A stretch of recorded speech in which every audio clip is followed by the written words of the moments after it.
My name's Carmel Blake. I'm an advanced nurse practitioner. I work in a busy Dublin hospital 4 days a week, and then I also work with the Irish Skin Foundation as the clinical nurse manager of the As-a-Nurse Helpline.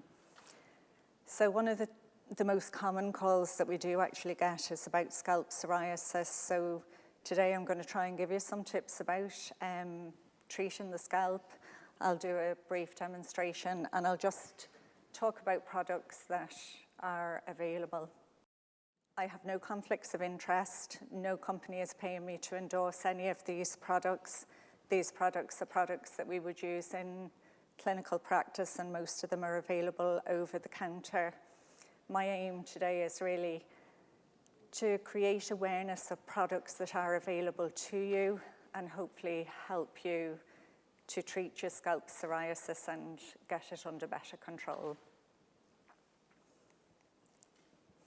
So the scalp is a common site for psoriasis, and up to 80% of people living with psoriasis have some degree of scalp psoriasis. Now, in a small group of people as well, they may have psoriasis just on the scalp and have none on the body. With people that have scalp psoriasis, it may range from fine scale, and people often don't associate this with the psoriasis. They think, oh, it's just dandruff. Others may have severe, thick, hard scale with visible psoriasis coming down onto the forehead and maybe down behind the ears. And some people may describe their psoriasis as feeling like they're wearing a tight helmet on the head all the time. People suffer different symptoms. Everybody with scalp psoriasis will have some degree of scaling. Some people have itch, it may be mild, and then others have itch that they say is driving them crazy. Dryness and flaking is very common. Burning can also be a symptom, stinging, and sometimes people would say that they have little spots of blood that would be more noticeable maybe on the pillow when they get up. And again, that feeling of tightness.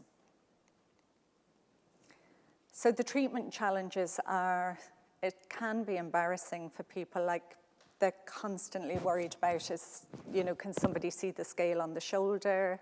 If they're sitting in a classroom or in an office, is somebody able to see their psoriasis from behind? Again, treatment is very difficult because the hair blocks where you want to get your product in order for it to be the most effective. So ideally, if you can enroll somebody to help you with your scalp treatment, it probably is the best thing so that you get it on the psoriasis.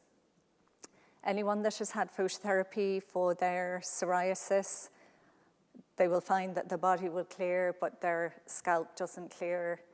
The hair blocks a lot of the UV, so phototherapy isn't really a successful treatment for scalp psoriasis.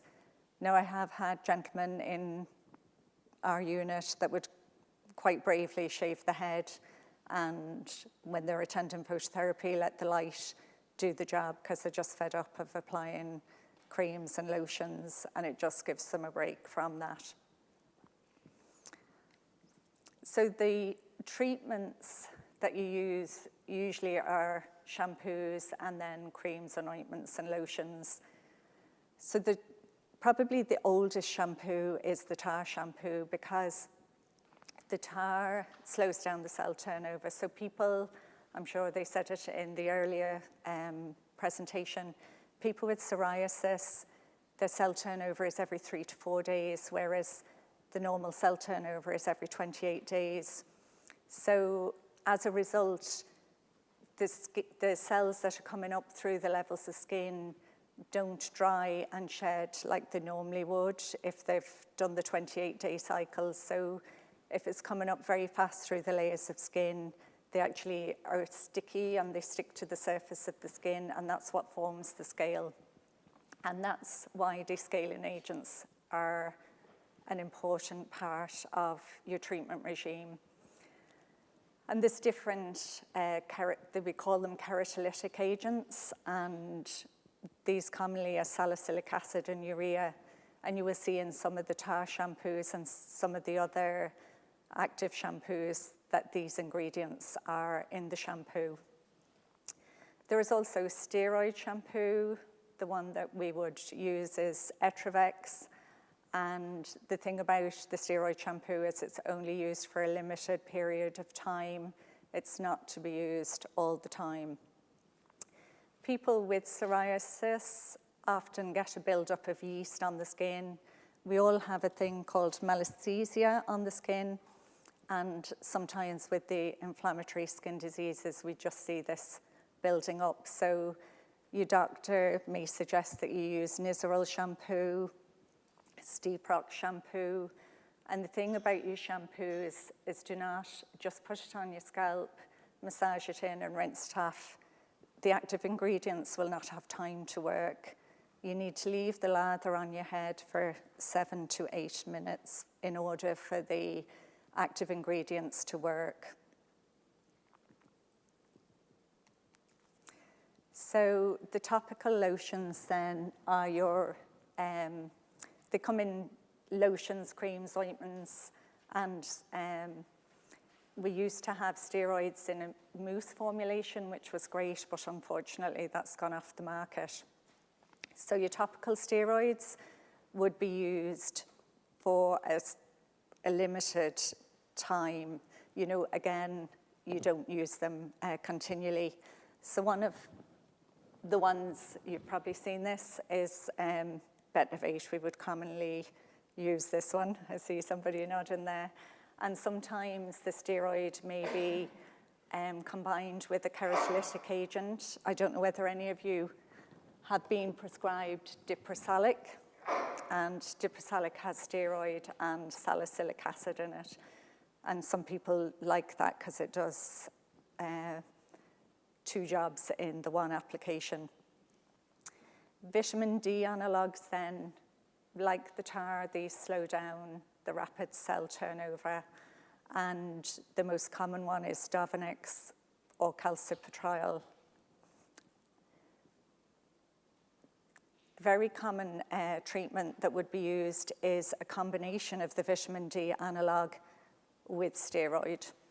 And again, this is limited use, so the license is to use it continually for daily for 4 weeks, and then down to twice a week. So with steroids, if you use it continually and then, you know, you've been on it maybe 8 months, 9 months, which we would frequently see in clinic, when they stop it, there's just a rebound of the psoriasis, and it can be worse and a bit harder to get under control after the rebound. Tacrolimus or Protopic, this is an immunomodulator. There's no steroid in this. And it can be very good for psoriasis around the forehead or around the eyebrows. It can sting initially when it's used, and we just ask people to be careful in the sun when they use this because it is a immunosuppressant. Emollients, fancy name for moisturizer. This is often underutilized.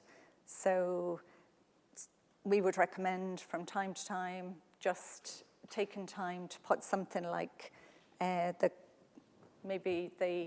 something like coconut oil on the skin, on the scalp, and just to leave it on overnight with a shower cap, and it will penetrate and then just soften the scale.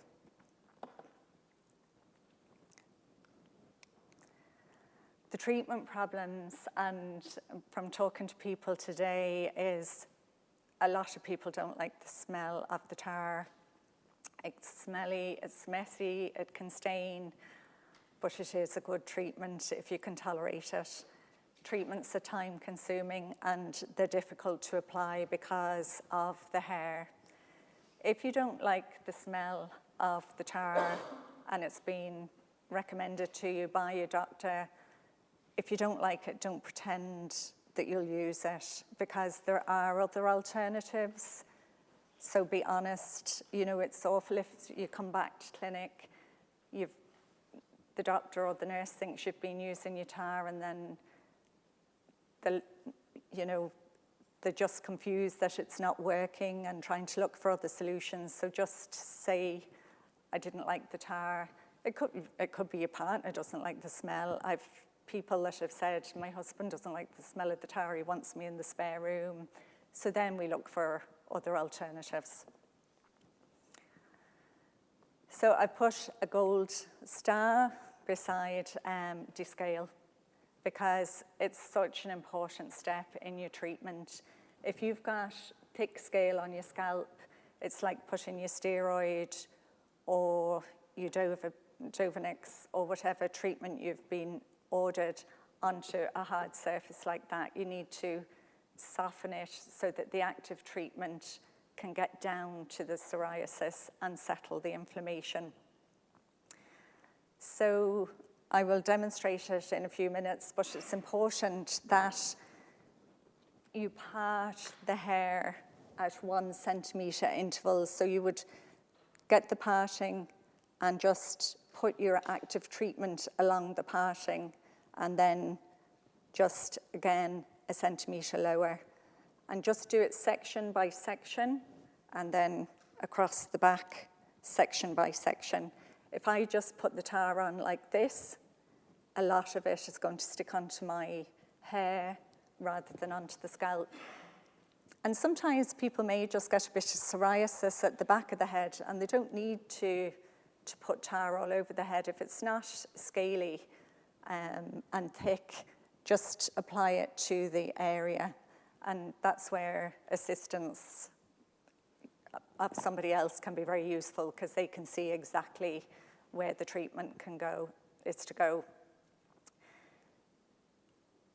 Leave your treatment on, ideally overnight. If you can't tolerate the smell of the tar or you can't sleep in the tar, then, even if you can leave it on 4 or 6 hours during the day.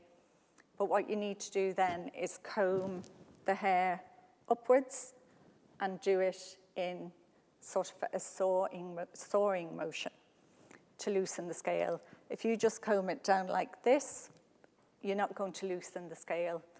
So before you wash your hair, just comb upwards in a sawing motion and loosen the scale, and then shampoo your hair.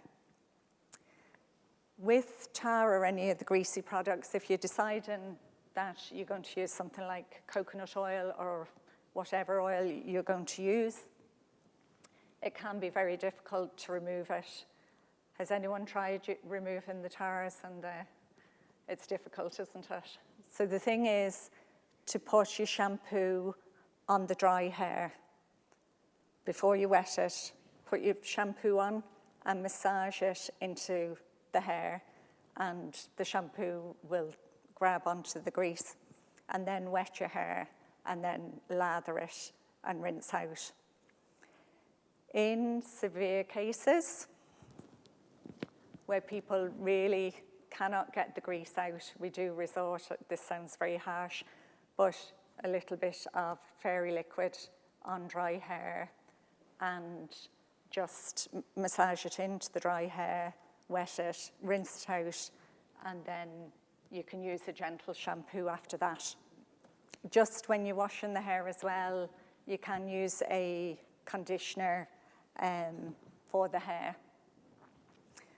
So you may need to descale for 2 or 3 days or nights, and then once you've got the major part of the scale off, you can start applying your active treatments like your steroid scalp lotion or your vitamin D analog, and that's to treat the inflammation. The thing about scalp psoriasis is you're maintaining it, you're controlling it. Unfortunately, you're not curing it. So maintenance is an ongoing thing, and everybody's maintenance program may be slightly different. So we would recommend that you use a therapeutic shampoo intermittently For maintenance, some people it might be once a week, for some people it may be once a fortnight. It is an individual thing once you get it under control. Intermittent emollient, like your coconut oil or whatever greasy product you want to use on the scalp. Your cocoas as well, that's another part of your maintenance. You might need to do that once a fortnight or once a month. And then to use your products that help your symptoms. So if you're not under the care of a dermatology team where you've got a dermatology nurse and a doctor that you can talk to and describe your symptoms, the pharmacy is a great resource to go to. So there are things like products with menthol in. So if you've got a scalp that's stinging, the menthol can be very cooling. And then there's things like the anti-itch solution that you can get over the counter. So if you've particular symptoms that are bothering you, do ask the pharmacy, because they are very up to date with the information as to what products are good to help. And the great thing is, a lot of these, they come in the little sprayers, so it is easy to apply. Again, this, if you're in your pharmacy and your scalp is itchy, or burning, there are soothing shampoos that can help as well. These aren't prescription, so just talk to your pharmacy. They're very informative. So you probably heard Professor Kirby talking about systemic treatments in the last presentation. Scalp psoriasis can severely affect people's quality of life, and scalp psoriasis is not typically treated with systemic therapy unless it's required for difficult or severe cases, and these medications can only be prescribed under the supervision of a dermatologist. So if you are really struggling with difficult scalp psoriasis, and if you have been compliant with your topical treatments and they're not working, you need to talk to your dermatologist regarding other treatment options. So just some general tips, just when you shampoo in your hair, don't have the temperature of the water too hot, and don't have the temperature of the hairdryer too hot either, because your scalp can be very sensitive. And ideally, if you can let your hair air dry a little bit and then just style the hair, it's less drying and irritating. Avoid products that sting the scalp. When your scalp is inflamed, use gentle products. So again, talk to your pharmacy. There's gentle shampoos like this one, and Elave do a very gentle shampoo as well. But, everybody's choice is different, and visit your pharmacy. Don't be embarrassed going to the hairdressers. Hairdressers are so familiar with psoriasis. If you want to bring your own shampoo, again, bring it to the hairdressers. You won't be the first person that does it. I have patients that would bring in their shampoo to the hairdressers. And if you've got a lot of scale and you're worried about, it's falling on the shoulder and you're thinking, oh God, can people see it? Wear patterned clothing when the scalp is inflamed. If you have to wear a dark uniform, for females it's great in the fact that they have the option that they can wear a scarf, a coloured scarf, that if the scale falls onto the shoulders, that the patterned scarf disguises it. Some people, believe it or not, carry one of these lint rollers in their bag or have it in the drawer at work, and just if they're going to a meeting or if they have something that they're worried about the visible scale, they may use the lint roller. And if you're lucky enough to have somebody to do the treatment for you, most of the treatment will end up on the scalp, whereas if you're living alone and you're trying to do it yourself, you may end up that, you know, if you've long hair, that a lot of it ends up on the hair. So I just suggest to patients, if they get a little clip from Penny's or the local pharmacy, and just to part the hair and just to clip it into place. With the Cocoas, it's great in the fact that it comes in a nozzle and you can just push it along and then just massage it into the area. And you would repeat this in sections.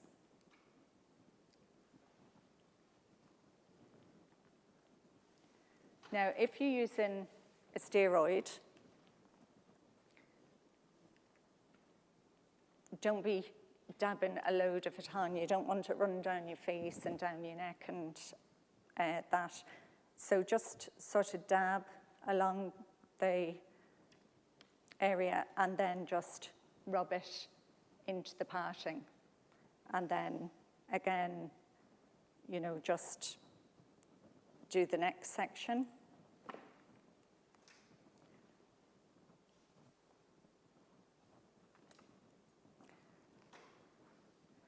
And a lot of these soothing ones, you would apply the same as your Betnovate, just do it along the parting and just sort of work that you go down and then from the back, start going from the back along the parting area.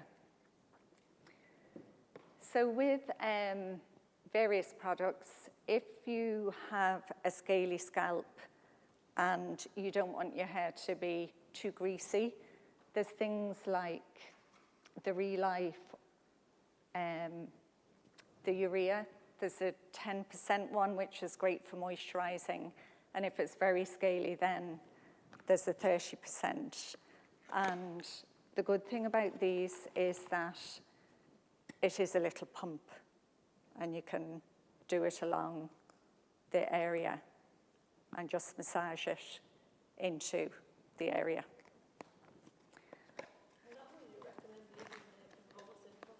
The Cocoas, ideally the Cocoas, if you can tolerate it overnight with a shower cap. And it will help it to penetrate, plus it will stop ideally it will stop the pillowcases and that getting stained. If you're using it on a regular basis, keep old pillowcases for when you're using the Cocoas. But as I said, with the Cocoas then, in the morning, just do your combing in the upward direction, sort of, you know, in a seesaw motion. Yeah. Okay. Does anyone want to ask me about particular products or about particular ingredients in products? The Nizoral, yeah. What's the ingredient in that that's the active? The Nizoral, it's ketoconazole. So it's used maybe 3 times a week initially, and you leave it on for 7 to 8 minutes. Yeah. It's the foam on it, yeah. So you do that before you even got your hair away? With the Nizoral, you can wet your hair, massage it in, and then leave the lather on the scalp. That's probably the one that we use the most. There is another one called Steeprox then that we would use quite a lot. And again, we'd leave it on for 7 to 8 minutes. And then there's over-the-counter products as well that help with the yeast build-up in the scalp. Okay.